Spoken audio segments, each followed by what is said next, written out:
Halo Infinite was released 3 years ago, and it was met with some of the highest expectations of any Halo game that was created by 343 Industries. But as many Halo fans know, Halo Infinite released way below expectations, only having 4 multiplayer playlists at launch, these being Big Team Battle, Quick Play, Bot Bootcamp, and Ranked Arena. As you can imagine, this was a huge issue, as Halo's multiplayer was possibly the most important part of the game, and Infinite's multiplayer was, well, at Virgin Ninja levels of awful. Even though the maps themselves were decent, the game launched with very few for both multiplayer playlists. Ranked Arena launched with only 7 maps, unlike previous Halo installments, and Big Team Battle was decent, only launching with 3. But Halo Infinite has had many issues other than simply the multiplayer being lackluster, split screen being absent, progression being awful, and 343 refusing to tell the truth and breaking their promises. New Halo Infinite was the worst Halo launch in Halo history, which was odd because it has one of the most fun multiplayer loops in most recent multiplayer games. Even though I don't know if I can ever forgive 343 for their blunder of Halo Infinite, I still want to check back in and see if Halo Infinite has truly rebounded. Now, even though Halo Infinite is a live service, I can't use that to fully discredit it, even though I dislike the idea of a live service purely to fix the game. But I love Halo, so I want to give it a chance, even if everything should have been there at launch. Now, I think it's important to remember that the gaming industry has been quite turbulent, and 343 especially has been led to several different project leads, so the people that promised these things at launch aren't even present at 343 anymore. Now, let's get into it. The biggest thing you'll notice immediately is the amount of content that has been added. With seasonal events not just being Fiesta variants, they added a Slayer playlist, Infection, a replacement of Halo Zombies. Oddball is fun, and Capture the Flag, and many more. Forge was finally added, allowing for one of the most cool Forge experiences since Forge was originally released, but sadly it's not that active anymore due to it being missing at launch. But some really awesome maps and game modes are in the works, like a Helldivers 2 mode that was made due to the fanbase wanting an ODST variant of Helldivers 2, and a Battle Royale Halo mode that released a few days ago. Halo Infinite is finally fun again, and a comprehensive Halo experience that is not held back by the lack of content. Every game mode has its side of fun, and every map has its way to play. 343 has finally added a split-screen campaign with 2 players from the Xbox One era and up to 4 players for the current-gen consoles. Now, new players might not understand the importance of split-screen multiplayer in Halo, but to Halo fans and other long-running game franchises, being able to have friends over or show someone a game while you're actually sitting with them is one of the best ways to play. Every first-person Halo game has had split-screen, and it's finally been brought to Infinite.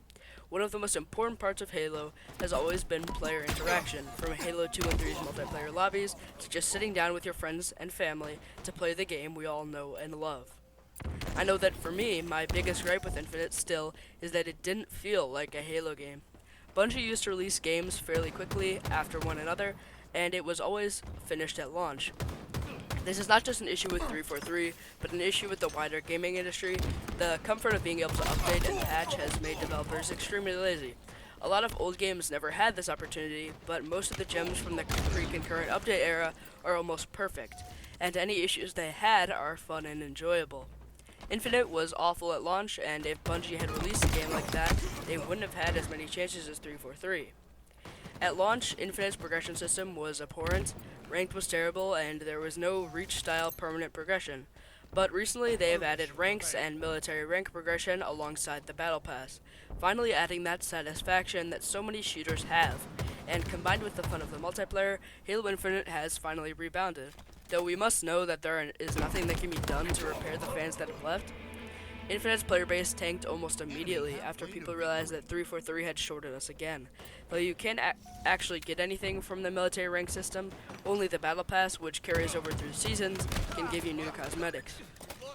Halo Infinite pushes the military rank system into every aspect of the game, allowing you to feel like you actually have earned something when you do level up in that progression system. But I do believe Halo has reached a good place again, and the best thing would be for 343 to release the next Halo at the same place that Halo Infinite is currently at. Even though I don't like the idea of a battle pass and content stores, Halo Infinite finally reached seasonality and concurrently released new content for guns, vehicles, armor, and icons, which is another thing that Infinite is doing well in comparison to other live service games.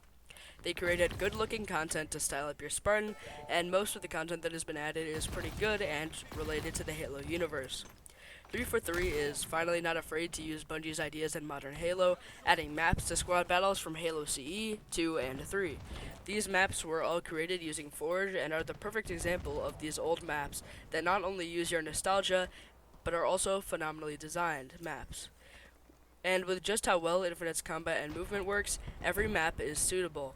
343 has finally reached that balance that they needed. Every game mode is finally fun, and all is well balanced. And the game has had smaller updates to improve quality of life, like menu UI and a lot of other smaller things. Now I can positively say with a full chest that Halo might finally be where we need it. And if 343 can release a game that is in its final state, it will be good enough to launch Halo back to the top. But this does make me wonder why it just took so long, and just how bad old management had to be to mess this up. If you made it to this point, do me a favor and subscribe. Alright, bye-bye.